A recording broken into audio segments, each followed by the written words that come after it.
So I've noticed that you've changed up your speech a little bit.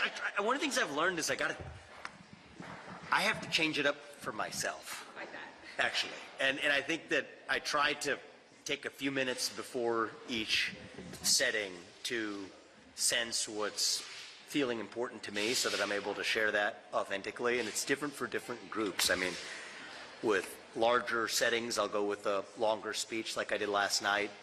I think with smaller settings, we want to have more of an intimate feel and conversation, and so I think it's not very prepared, and I think that we're going to keep it that way through the end of this campaign. And what more? Yeah. What do you think about the Roman Empire?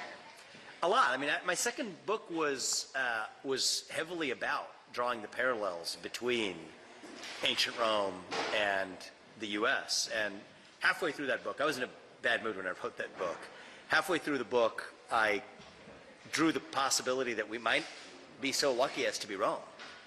We might be more like Carthage, which Rome lasted 2,000 years if you include the second half. People say 1,000. It's 2,000 if you include the Eastern Roman Empire as well. Carthage lasted much less long.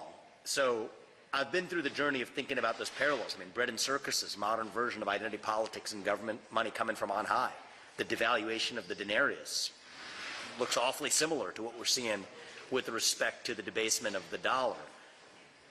But if you study that history carefully, one of the things you learn, and I debunked my own premise going into that book as I dove deeper into the research on it, is you remind yourself there was no one rise and fall of Rome.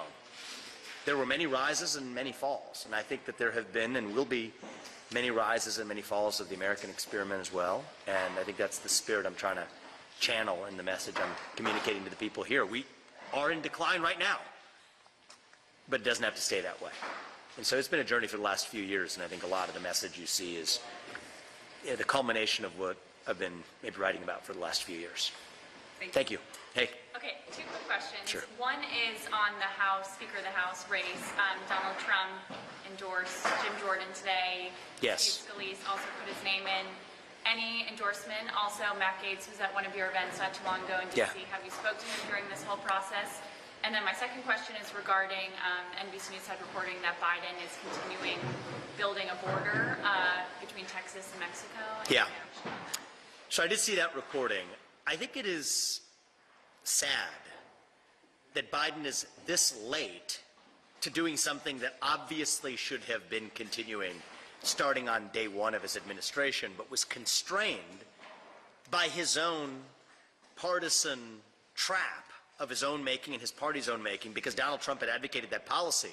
Even though it's a sensible policy that most Americans agree with, they had to distance themselves from it because it happened to have come out of Trump's mouth. And that's a sad state of American politics today.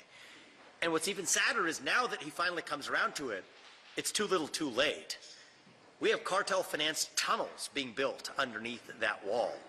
So what we're actually going to need is far more significant steps of, I believe, militarizing our southern border, fixing the asylum system that's granting asylum willy-nilly. You want to solve 50% of the border crisis right out of the gate, have someone require proof of political persecution when they actually show up. That solves a big part of the crisis. Use the military, excuse me, thank you, use the military to seal the open spaces on the border.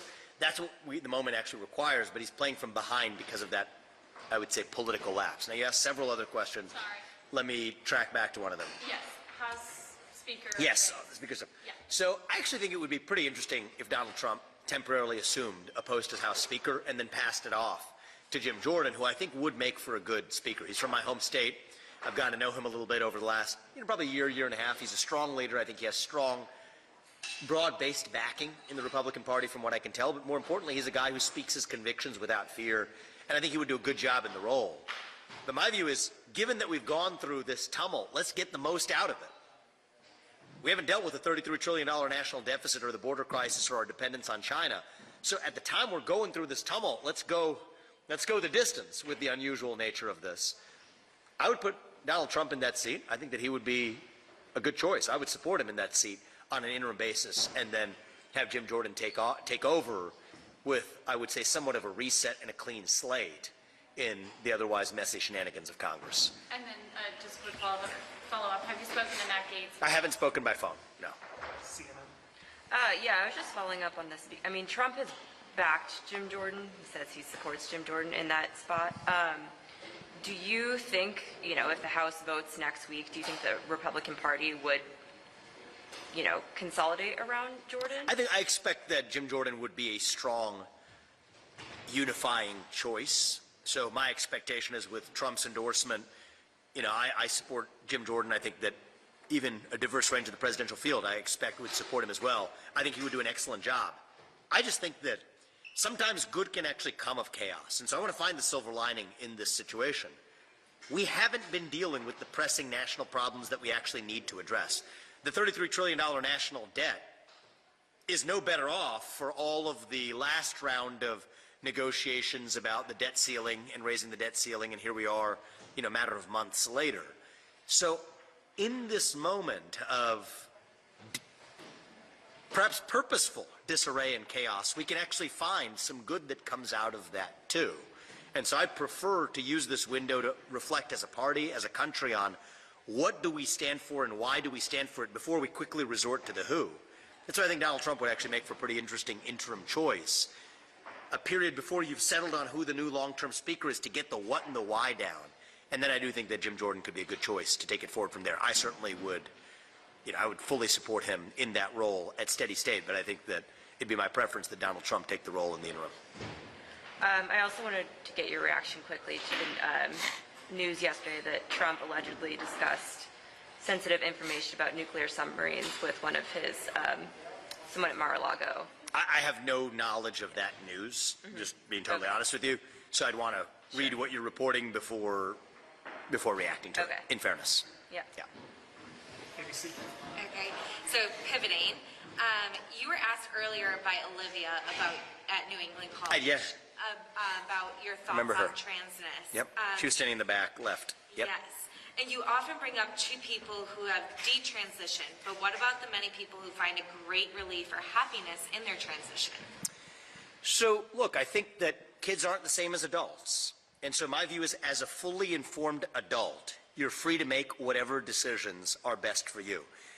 Now, I think the data suggests that many people suffer from the same psychological depression, same unhappiness, the same loss of purpose after transitioning than they did before, because it was a symptom of something deeper, a deeper struggle they were going through.